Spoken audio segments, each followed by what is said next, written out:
1947 रोजी भारताला स्वातंत्र्य मिळालं आणि या स्वातंत्र्य दिनाच्या दरवर्षी आपण राष्ट्रीय सण स्थापन करतो।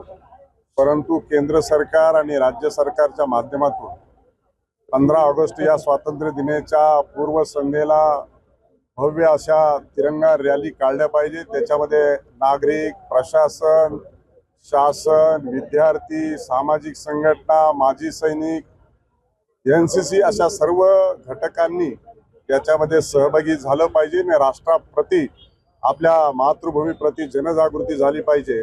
त्या दृष्टिकोनातून या भव्य दिव्य रॅलीचं आयोजन करण्याचं शासनाच्या वतीने निर्देश दिलेले आहेत।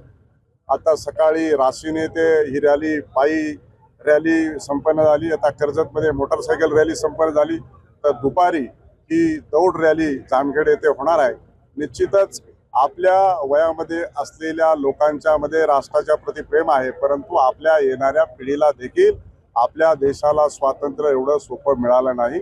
150 वर्षाच्या पारतंत्र्यात राहून आपल्या स्वातंत्र्य सैनिकांनी आपल्याला हे स्वातंत्र्य मिळवून दिलेले आहे, लोकशाही प्रस्थापित केलेली आहे आणि त्यामुळं आपल्या भारत देशाच्या नागरिकांमध्ये आपल्या देशाविषयी प्रेम, आस्था आणि निष्ठा ही निर्माण झाली पाहिजे। या दृष्टिकोनातून या भव्य दिव्य रॅलीचं आयोजन केले होते।